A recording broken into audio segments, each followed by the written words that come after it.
जय हिंद साथियों, this is Shalini Sharma आपके लिए लेकर आई एक rapid revision whole day current affair.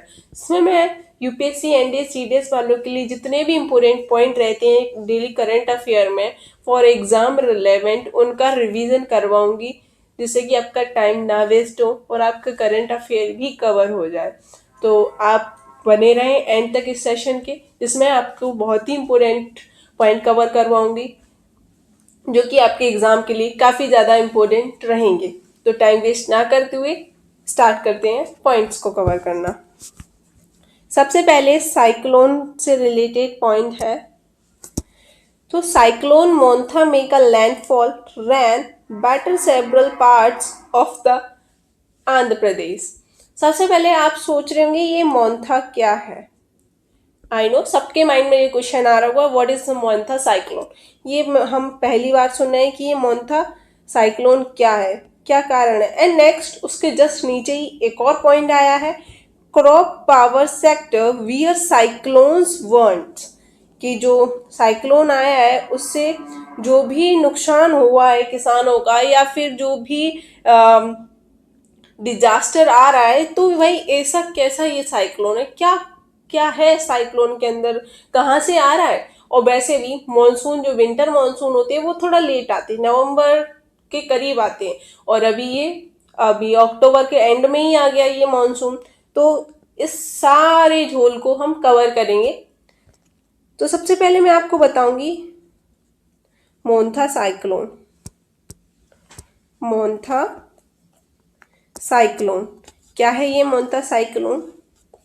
मोंथा cyclone, इसको सबसे पहले तो बे ऑफ बंगाल वाला जो पार्ट है, बे ऑफ बंगाल वाला जो पार्ट है इंडियन ओशियन के अंदर, इंडियन ओशियन के अंदर, इंडियन ओशियन के अंदर वहां से ये उठता है, क्रिएट होता है, क्रिएट होता है।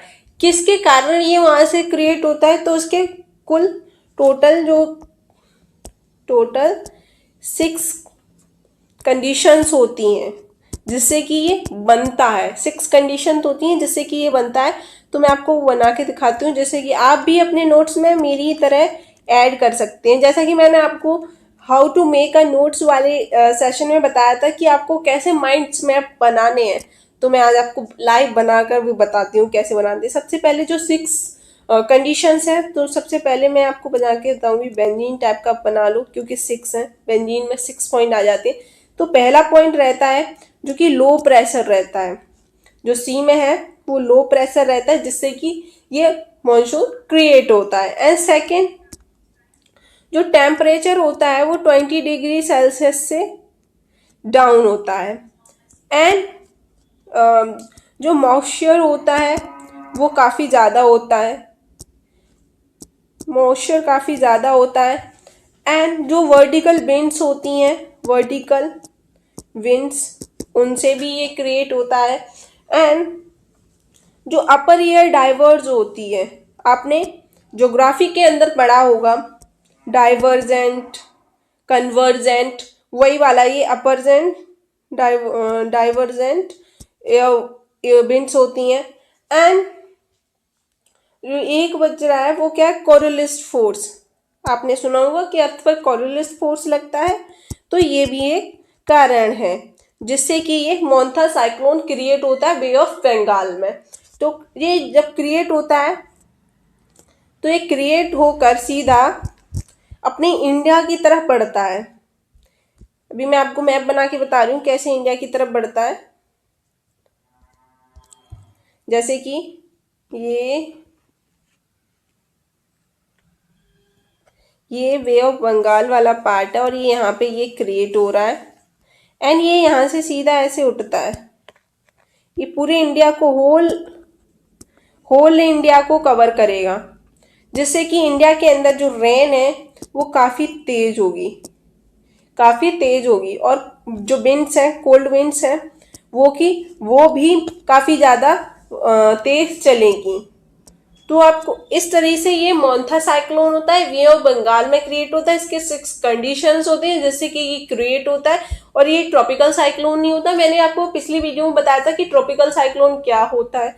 ट्रॉपिकल साइक्लोन क्या होता है, एंड भी बेसिकली साइक्लोन दो तरीके के होते हैं, ओशियन में होता है, sorry, tropical cyclone and temperate cyclone. और ये वाला जो मैंने साइक्लोन बताई ये ट्रॉपिकल साइक्लोन के अंदर आता है, बट इसका नाम मोंटा साइक्लोन दिया है।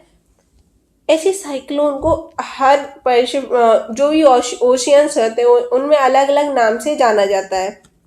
जैसे कि एक मिनट, जैसे इंडिया के अंदर उसको साइक्लोन कहते हैं, साइक्लोन कहते हैं पहला। एंड दूसरा पैसिफिक ओशन के अंदर, पैसिफिक के अंदर इसको हम टाइफून कहते हैं, टाइफून कहते हैं। एंड थर्ड अटलांटिक के अंदर हम इसको, अटलांटिक ओशन के अंदर हम इसको ह्यूनेस्केंस कहते हैं। एंड फोर्थ ऑस्ट्रेलिया के अंदर हम इसको, ऑस्ट्रेलिया के अंदर इसको हम विली कहते हैं। तो ऐसे आपको एग्जाम के लिए लर्न रखना है मोंटा साइक्लोन क्या होता है, व्हाट इज मोंटा साइक्लोन, किधर ये क्रिएट होता है, क्या 6 कंडीशंस होते हैं इसके, एंड और साइक्लोन कितने टाइप के होते हैं, एंड और साइक्लोन को अलग अलग ओशन में किस नाम से जाना जाता है। तो आपको ये लर्न रखना है, मैंने आपको बताया लिख के। तो अब और इसके क्या किस कारण से किसानों की जो फसल्स है वो ज़्यादा खराब हो रही हैं, किस कारण से जो डिजास्टर है वो आ रहा है। तो इसमें आप देख पा रहे होंगे कितना ज़्यादा बारिश होने के कारण, डिजास्टर आने के कारण लोग परेशान हैं। किसानों की जो फसल है वो सारी की सारी खराब हो गई। मैंने आपको परसों या फिर कल की क्लास में पैडी क्रॉप के बारे में बताया था, जो कि तमिलनाडु के अंदर थी, तमिलनाडु के अंदर थी। तो जितने भी इंडिया के अंदर फार्मर्स थे उनकी जो भी अभी इस टाइम पे क्रॉप्स थी सबकी खराब हो गई बिकॉज ऑफ बारिश। किसी की खेत में खड़ी थी पकी, तो किसी की कटी हुई रखी थी बाहर, तो बारिश से वो सारी फसल खराब हो गई। ठीक है, ये इसके कारण, क्योंकि ये मॉनसून आने से पहले ही मॉनसून आ गया, इसका ये कारण रहा। इस वजह से किसान अभी उनका जो काम था वो कंप्लीट होने से पहले ही बारिश हो गई और सारी फसल पानी में मिल गई। तो आपको ये मोंथा साइक्लोन ऐसे लाइन रखना था for exam perspective. And next आते हैं, नेक्स्ट पॉइंट है अपना moving villagers from a tiger reserve must to be a voluntary. ये काफ़ी इम्पोर्टेंट पॉइंट है आपके एग्जाम के लिए, बिकॉज आपको सबसे पहले तो मैं आपके लिए एक सेशन लेकर आऊंगी जिसमें मैं आपको बताऊंगी कि जितने भी इंडिया के अंदर टाइगर रिजर्व है उनको मैं कवर करवाऊंगी, उसके अंदर जितने भी वाइल्ड लाइफ सेंचुरी हैं टाइगर रिजर्व है उनको कंप्लीट करवाऊंगी। फिलहाल मैं इस सेशन में आपको इसका रिवीजन करवाती हूँ। तो इसमें क्या बोला है कि moving a villager from a tiger reserve must be a volunteer. जब किसी, जैसे कि अपन ने देखा जा रहा है कि इंडिया के अंदर जो टाइगर्स की जनसंख्या है वो इंक्रीज होती है, जो पॉपुलेशन है वो इंक्रीज होती जा रही है। तो जैसे किसी भी एरिया के अंदर, किसी भी विलेज के अंदर अगर हम किसी भी टाइगर रिजर्व को रिजर्व करते हैं, उसको बोलते हैं कि ये रिजर्व है, तो वहाँ के ट्राइबल ग्रुप्स का क्या, वहाँ के विलेजर्स हैं जो वहाँ पे लोग रह रहे हैं, उनका जीवन दिनचर्या चल रहा है वहाँ से, तो उनका क्या, क्यों वो तो रिजर्व कर दिया, अब उनका क्या होगा। तो उसी को लेकर इसमें पूरा डिटेल में दिया है। सबसे पहले the union tribal affair minister has a mandated that the recollection of forest dwelling and communities from a tiger reserve must be an unexceptional, voluntary and the evidential based measure. The ministry new policy framework, जो ministry उसने एक नई policy बनाई है। Tribal affair ministry new policy spell out the mechanism that allow community to continue living in the forest। उन्होंने एक special जो भी पॉलिसी है वो बनाई है जिससे कि जो वहाँ की विलेजर्स हैं उनको शिफ्ट किया जाए या फिर उन्हें कुछ ऐसा स्पेशल प्रोविज़न दिया जाए जिससे कि उनकी जो लेवलिटी है वो भी ना ख़राब हो, उनकी जो वल्नरेबिलिटी है उनको भी अच्छे से उन्हें मैनेज किया जाए, क्योंकि वो ट्राइबल ग्रुप्स हैं। तो उसी को लेके है। इसमें कि फॉरेस्ट राइट, जो भी फॉरेस्ट राइट एक्ट है, वाइल्ड लाइफ प्रोटेक्शन एक्ट है, ह्यूमन राइट स्टैंडर्ड्स है, इन सबको इसमें देखा गया है। तो आपको इसमें लर्न रखना है कि फॉरेस्ट एक्ट क्या है। मैंने आपको आई थिंक पिछली वीडियो में कवर करवाया था जब फॉरेस्ट रिपोर्ट आई थी उसको लेकर। एंड सीरियस कंसर्न, जो इसके अंदर जो सीरियस कंसर्न है वो क्या है?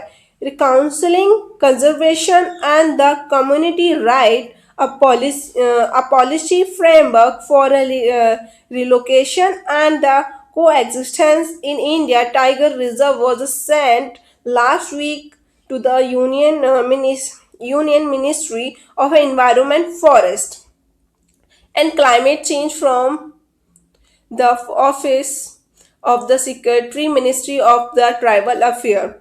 इन्होंने बैठ के काफ़ी अच्छे से इस पे बताया है कि भाई जैसे उनके राइट्स हैं, उनके राइट्स के साथ क्या गलत होता है वो ना हो पाए, और उस टाइगर रिजर्व ये हमारी ये चिंता जाहिर है कि हमें उनके लिए भी कुछ रिजर्व करना है, जो एनिमल्स हैं, वाइल्ड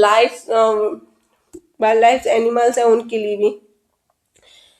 नेक्स्ट पॉइंट आती है PM Shri row CPIM in Kerala try to assuage hurt sentiments. सबसे पहले मैंने आपको कवर करवाया था कि केरला जो पुअरेस्ट स्टेट था उससे बाहर आ गया। आपको इसमें पुअरेस्ट से याद रखना है कि जो वर्ल्ड बैंक है उसके अकॉर्डिंग जो पुअरेस्ट होता, जो गरीब होते हैं उसका क्या मीनिंग होता है, उससे नीचे होता है उसकी इनकम, तो वो गरीब होता है। तो उसमें उन्होंने वर्ल्ड बैंक ने देख के रखा है कि किसी भी व्यक्ति का या $3 से कम, $3 से उसकी कमाई कम है या उतनी है तो वो गरीब है।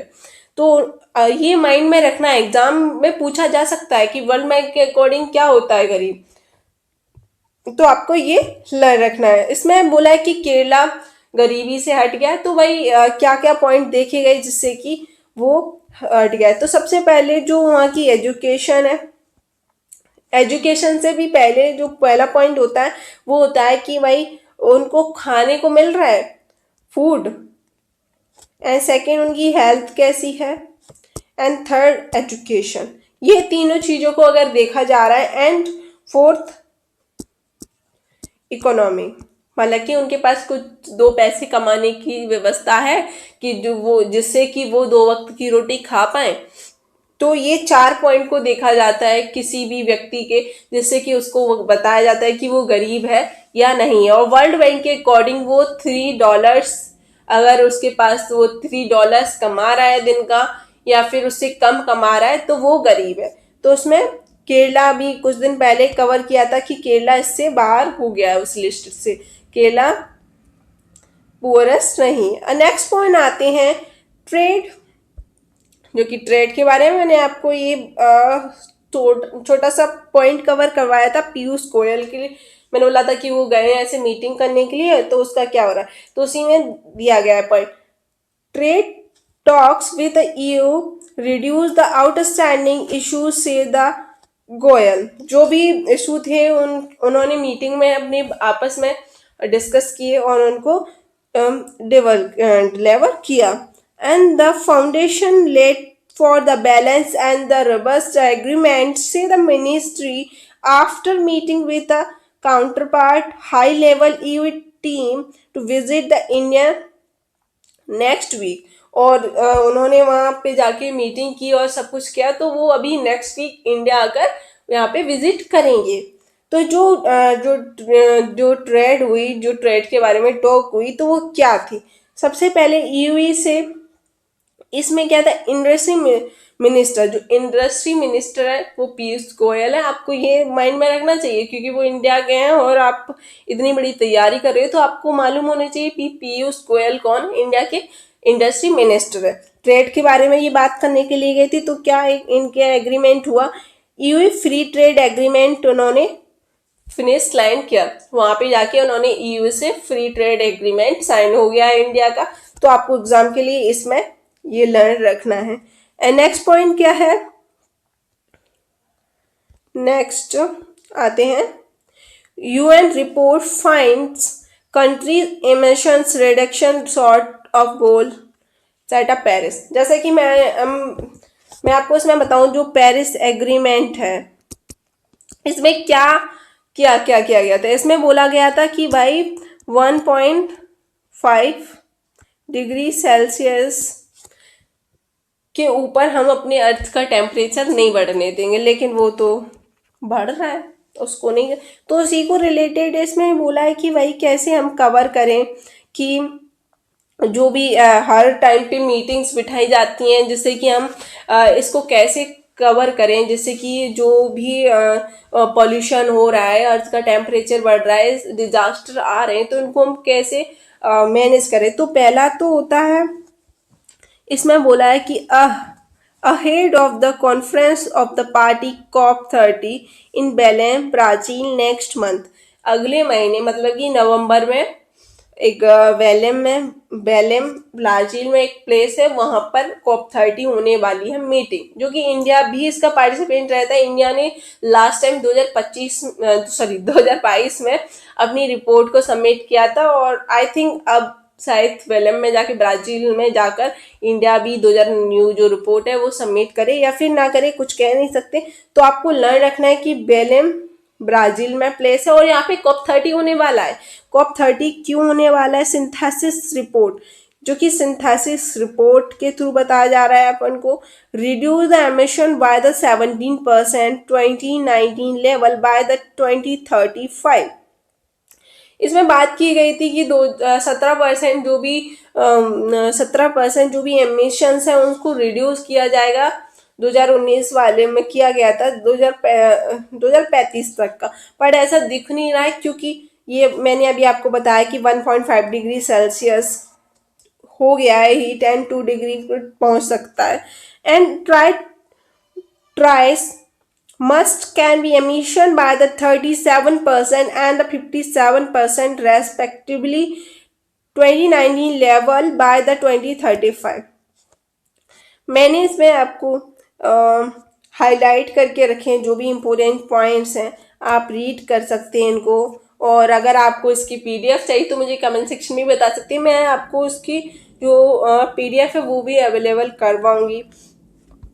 एंड इसमें क्या बोला है, जो पेरिस एग्रीमेंट होता है, कॉप एग्रीमेंट होते हैं, जितने भी इसके ऊपर मीटिंग्स बिठाई जाती हैं, तो भाई अभी तक तो था कि भाई इनको कैसे ना होने दिया जाए, इस बात पे चर्चा होती थी। तो अभी सबने सोचा कि भाई इसको तो हम नहीं बंद कर सकते, तो अभी ये होने लगा है कि अगर ये हो रहा है तो उसको हम इससे खुद को कैसे बचाएं, क्या ऐसा वर्क करें, क्या ऐसे टूल्स लेकर आए जिससे कि हम खुद बच सके। मतलब ये दो चीज होती है ना, पहली कि किसी काम को होने से ही रोक दिया जाए, जो वर्क है उसको होने ही नहीं दिया जाए, एंड सेकंड जो हो रहा है लेकिन अब उसके वर्क तो हो गया, लेकिन अब इससे हम खुद को कैसे बचाएं।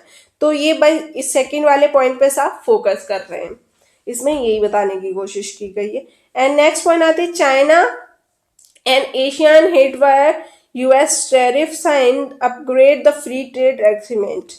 हालांकि एशियन जो कंट्रीज हैं वो एंटी चाइनीज है, बट पता नहीं कैसे उन्होंने चाइना के साथ ये डील फाइनल कर ली है फ्री ट्रेड एग्रीमेंट की। ये कारण हो सकता है कि सबसे ज्यादा जो ट्रेड है वो चाइना के साथ ही है, तो इसलिए इन कंट्रियों ने चाइना के साथ फ्री ट्रेड एग्रीमेंट साइन कर लिया, बट ये एंटी चाइनीज है। एंड ये मैंने आपको कितने अच्छे से कवर करवाया था गाजा स्ट्राइक हमास का, बट पीस एग्रीमेंट हुआ था उसका कोई मीनिंग नहीं रहा, क्योंकि भाई हमास ने फिर से करवा दिया गाजा पे बॉम्ब ब्लास्ट। आपको बस इतना ही लर्न रखना है, इसमें कुछ नहीं लर्न रखना। तो आज के जितने भी इम्पोर्टेंट पॉइंट्स थे मैंने आपके लिए सारे कवर कर दिए, जिसमें आपको एग्जाम के लिए जो भी बहुत ही ज़्यादा इंपॉर्टेंट पॉइंट है जिसके चांसेस 90 to 95%, इनफैक्ट 99% भी बन सकते हैं। साइक्लोन वाला तो मुझे बहुत ही इंपॉर्टेंट लग रहा है, जिससे कि वो एग्जाम में आ सकता है। तो आप टाइम वेस्ट ना करते हुए जल्दी से रिवीजन कर सकते हैं सेशन को देखकर, और इस सेशन को आप एंड तक देखते रहने के लिए आपका बहुत ही बहुत थैंक यू। एंड आप इस सेशन को अपने दोस्तों के साथ भी शेयर करें, and like and share subscribe करना ना भूलें। जय हिंद।